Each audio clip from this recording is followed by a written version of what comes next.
মাতা, মাতা,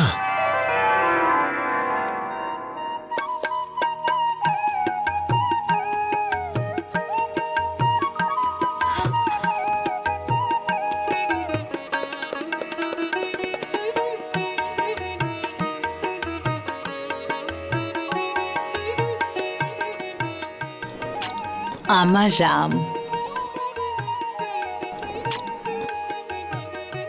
আমার অযোধ্যার রাজা, কীর্তিমান হও, যশস্বী হও। তোমার রাজ্যের, তোমার প্রজাদের হিতৈষী হও, সবার দুঃখের নিবারণ করো, প্রজাপালক হও, প্রজারক্ষক হও। আমি জানি আমার রাম কখনো কারোর ক্ষতি করতে পারে না, সবার ভালো চায়, সবার আশীর্বাদ পাবে। চতুর্দিকে রাজা রামের জয়, রাজা রামের জয়, রাজা রামের জয়।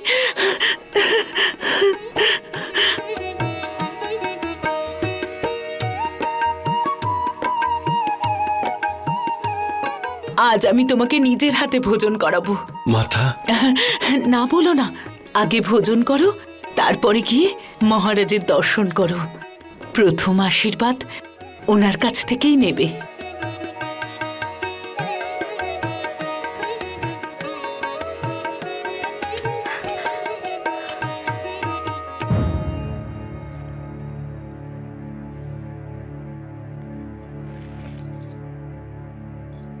রাম,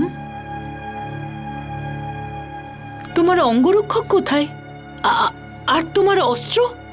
মাতা, ওসব বুঝে গেছি, বুঝে গেছি। আসলে সবাই তোমার রাজ্যাভিষেক নিয়ে ব্যস্ত, তো তাই সুমন্ত্রও হয়তো কাজের মাঝে ভুলে গেছেন। কোনো ব্যাপার নয়, তুমি চলো, তুমি আমার সাথে এসো। এসো না রাম। না মাতা, ওটা আমার আসন নয়। আরে হ্যাঁ, আমি তো ভুলেই গিয়েছিলাম, এখন তো তোমার সিংহাসন অযোধ্যার রাজ সিংহাসন। রাম, তোমার মায়ের কোলও তো তোমার সিংহাসন না? রাজ সিংহাসন, রাজার সিংহাসন। আর আমার রামের সিংহাসন তার মায়ের কোল। তুমি তোমার মাকে ভুলে যাবে না তো রাম?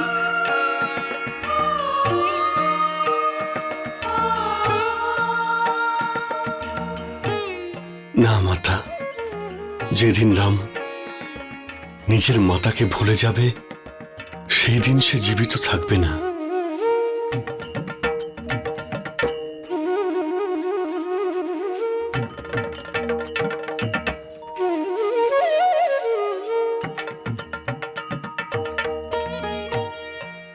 কিন্তু মাতা, আমি রাজ সিংহাসনে বসতে পারবো না। এখন আমাকে ধর্মের আসনে বসতে হবে। তোমার পিতা তোমার রাজ্যাভিষেক করছেন, তোমার রাজ সিংহাসনে বসে রাজ্য চালাতে হবে, তপস্বী হওয়ার জন্য নয়। কিন্তু মাতা, আমার রাজ্যাভিষেক হবে না।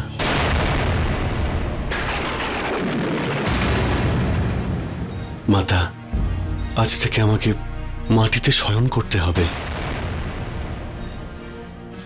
ধর্মের আসনে বসতে হবে, ফলমূল এইসব খেতে হবে, ঋষিবেশ ধারণ করে এই মুহূর্তেই চলে যেতে হবে। ফেলে দাও। কি উল্টো পাল্টা বলছো তুমি? নিজের মায়ের সাথে ঠাট্টা তামাশা করা অযোধ্যার রাজাকে শোভা দেয় না রাম। এসব এসব কি বলছো তুমি রাম? কিন্তু এটাই তো সত্য মাতা।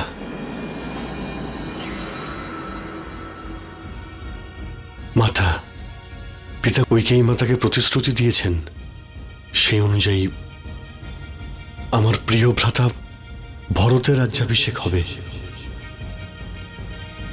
আমার নয়।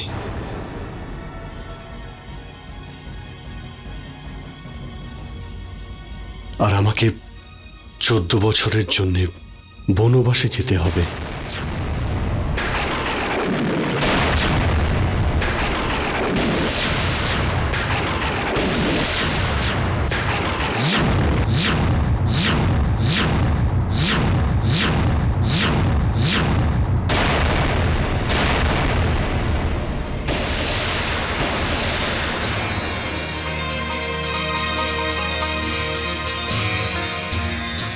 মাতা,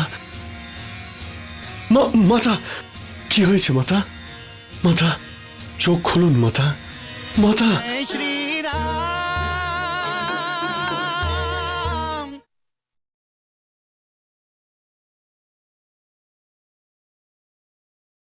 जय श्री राम।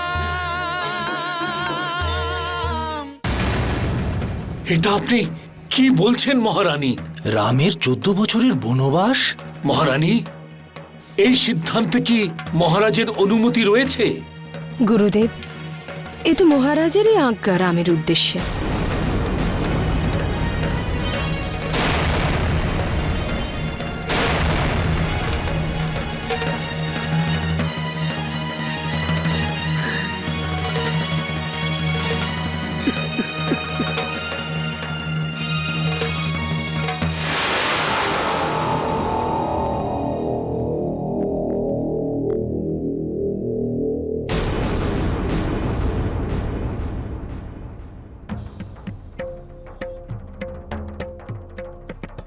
মাতা, মাতা, কি হয়েছে মাতা?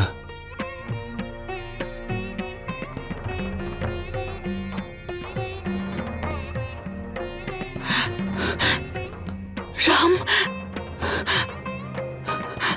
রাম, তুমি কোথাও যাবে না। তোমার পিতা কি করে বললেন তোমার বনবাসে যাওয়ার জন্য?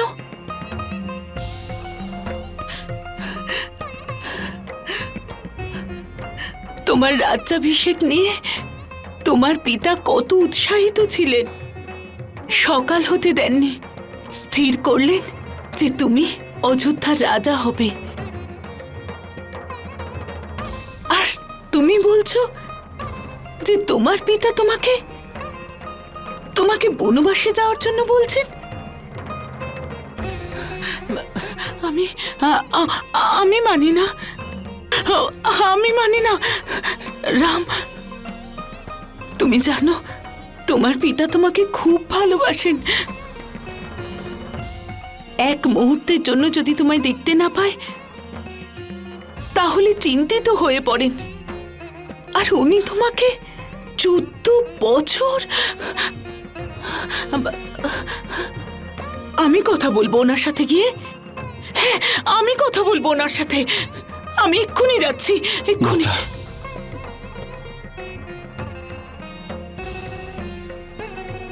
মাতা, পিতা খুবই কষ্ট পাচ্ছেন, ওনাকে আরো দুঃখ দেবেন? রাম, আমি এটা কি করে মানবো রাম যে তোমার পিতা তার নির্ণয় বদলে দিয়েছেন? আর কেন? এইসব মিথ্যে রাম, এইসব মিথ্যে রাম, মিথ্যে। মাতা, আপনার এই রাম কখনো মিথ্যে বলে না।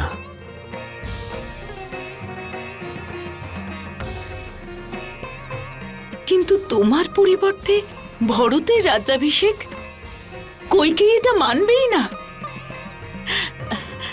ও তোমার সাথে এই অন্যায় হতেই দেবে না রাম। ভরত ওর পুত্র, কিন্তু ভরতের থেকে বেশি ও তোমায় চায়, তোমায় ভালোবাসে। আর তাছাড়া কইকেই তো এটা চাইতো যে তোমার রাজ্যাভিষেক হোক।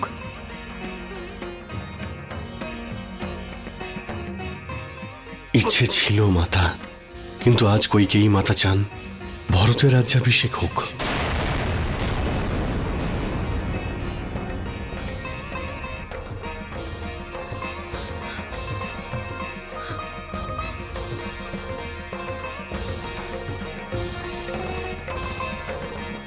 আমি এই সিদ্ধান্তকে আপনার আকাঙ্ক্ষা বলেই ভাবব মহারানী। আর হয়তো আপনি এই সিদ্ধান্তের পরিণামের ব্যাপারে চিন্তাই করেননি। এর পরিণাম তো একটাই গুরুদেব, আমার ভরত অযোধ্যার রাজা হবে। না মহারানী, ভরত রাজা হতে পারে না। রামকে রাজা বানানোর সিদ্ধান্ত মহারাজের সাথে সাথে সম্পূর্ণ রাজসভা নিয়েছিল, আর রাজসভা কখনোই ভরতকে রাজা বানানোর সিদ্ধান্ত নেবে না। অনেক সদস্য এটার বিরোধিতা করবেন, আর সব থেকে প্রথম বিরোধিতা এই সুমন্ত করবে। আর্য সুমন্ত্র, আপনি আপনার সীমা লঙ্ঘন করবেন না। ক্ষমা চাইছি মহারানী, বরং সীমারেখার অতিক্রম আপনি করছেন মহারানী। আপনি যেটা চাইছেন তাতে অযোধ্যা আর রঘুকুলের শুধুমাত্র বিনাশই দেখা যাচ্ছে। সুমন্ত্র, মহারানী, আপনার সামনে আপনার মায়ের উদাহরণ আছে, যে নিজের স্বামী কইকেয়ী নরেশ, যিনি মহারাজ অশ্বপতির মৃত্যু কামনা করতেন, ওনারও দম্ভ আপনার মতো ছিল। উনি পাখিদের ভাষা জানতে চেয়েছিলেন, আর আপনার পিতা মহারাজ অশ্বপতি পাখিদের ভাষা জানতেন, আর তিনি এটাও জানতেন যদি তিনি পাখিদের ভাষা আপনার মাকে শেখান তাহলে ওনার মৃত্যু হবে। উনি তাঁকে অনেক বোঝানোর চেষ্টা করেন, কিন্তু আপনার মা কিছুতেই কথা শোনেননি, আর তাই মহারাজ অশ্বপতি তাঁকে বাপের বাড়ি পাঠিয়ে দিয়েছিলেন।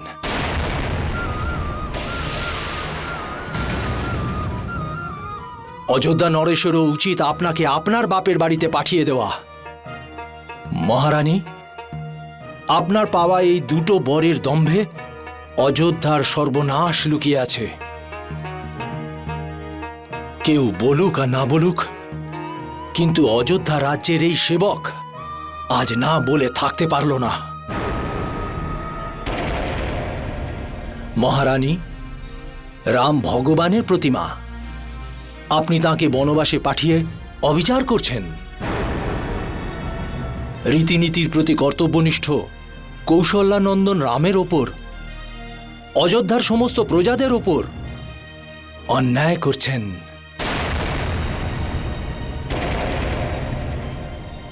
আমার তো সুমন্ত্র প্রজাদের মনোভাবটাকে আপনার সামনে পরিষ্কারভাবে তুলে ধরছেন মহারানী।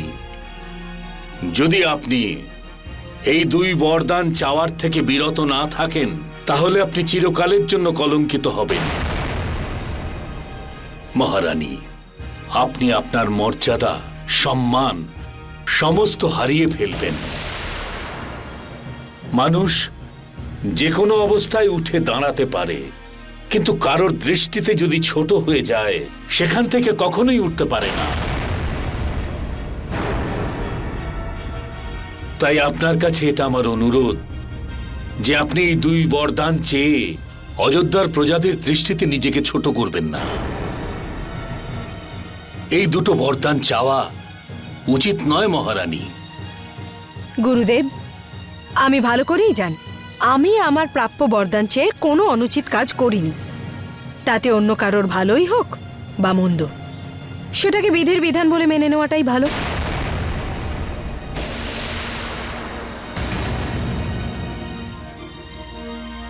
সুমন্ত্র, ভরতকে কইকেই দেশ থেকে অযোধ্যায় আনানোর ব্যবস্থা করা হোক। গুরুদেব, রামের রাজ্যাভিষেকের জন্য যা যা ব্যবস্থা করা হচ্ছিল এখন সেগুলোই ভরতের রাজ্যাভিষেকে কাজে লাগবে।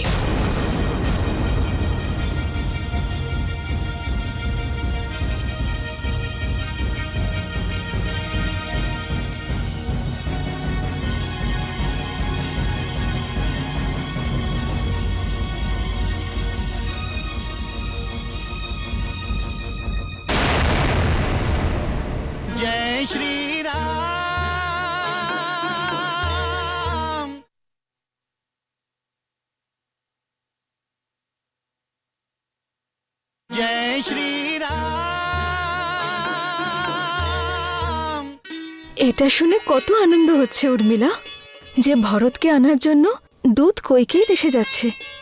তাহলে মান্ডবী আর সুতকীর্তিও চলে আসবে। কিন্তু সব থেকে গুরুত্বপূর্ণ কথা হলো যে এখন ভরত আর শত্রুঘ্ন রাজ্যাভিষেকের জন্য এখানে অযোধ্যায় উপস্থিত থাকবে।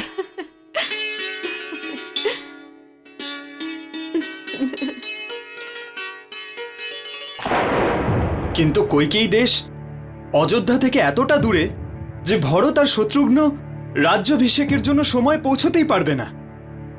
আমি বুঝতে পারছি না এই দূত পাঠানো হচ্ছে কেন। আবার এমন নয় তো জ্যেষ্ঠ রামের রাজ্যাভিষেক ভরত আর শত্রুঘ্নের আসা অবধি স্থগিত রাখা হয়েছে? আরে জানো, রঘুনন্দন রামের রাজ্যাভিষেক এখন হবে না।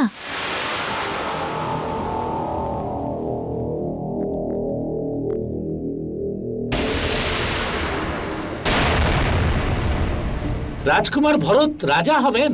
আর রঘুনন্দন 14 বছরের জন্য বনে যাবেন।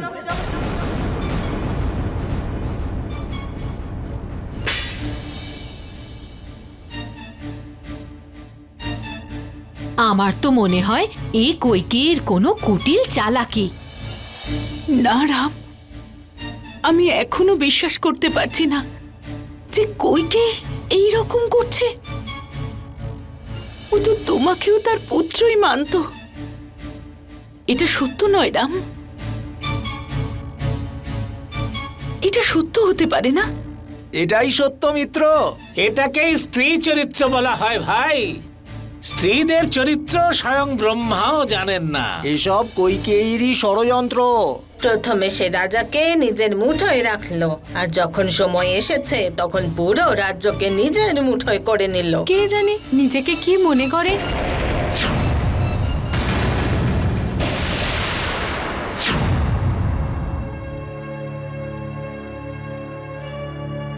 মহারানীর মতিভ্রম হয়েছে। যে ডালে বসে আছেন সেই ডালটাই কাটছেন।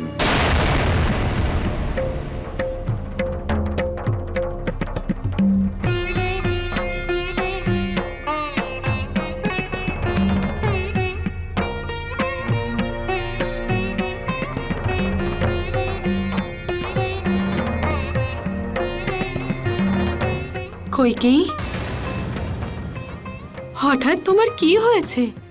তুমি যে সর্বদা বলতে যে রাম তোমার কাছে ভরতের থেকেও প্রিয়, তবে তুমি রামকে রাজসিংহাসনে না বসিয়ে নির্বাসনে পাঠানোর কথা কি করে ভাবছো?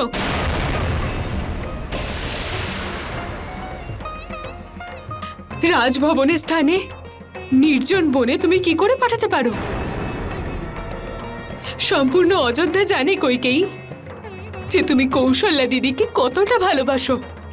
তুমি ওনাকে নিজের দিদি মনে করো, তবে ওনার সাথে তুমি এরকম আচরণ কি করে করতে পারলে? কি করে পারলে কৈকেয়ী?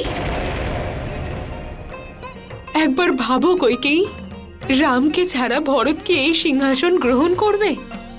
সীতা আর লক্ষণ কি অযোধ্যায় থাকবে? রামকে ছাড়া আমাদের স্বামী মহারাজ দশরথের কি অবস্থা হয়েছে তুমি কি সেটা দেখতে পাচ্ছ? কৈকেয়ী, আমি তোমার কাছে মিনতি করছি, তুমি ভরতকে রাজ সিংহাসন দিয়ে দাও, কিন্তু আমাদের রামকে 14 বছরের জন্য বনবাসে পাঠিও না কৈকেয়ী, পাঠিও না। এটা তো তুমি খুব ভালো করে জানো কৈকেয়ী যে ভরতের রাজ্যে রাম কখনোই বিঘ্ন ঘটাবে না, ও কখনো হস্তক্ষেপ করবে না, আর আর বিদ্রোহের তো কোনো প্রশ্নই ওঠে না। কৈকেয়ী, তুমি মহারাজ দশরথের কাছে এমন কিছু বর চেয়ে নাও যাতে রাম অযোধ্যা ছেড়ে তার গুরুগৃহে গিয়ে থাকে। সুমিত্রা ঠিকই বলছেন কৈকেয়ী, ওনার কথা আপনি শুনুন। নয়তো অযোধ্যাবাসীর কাছে তুমি খুব ছোট হয়ে যাবে। কৈকেয়ী, এই ব্যাপার নিয়ে তুমি যদি হাসি ঠাট্টা করে থাকো তো শীঘ্রই বলে দাও যাতে এই ভুল বোঝাবুঝি দূর হয়ে যায়।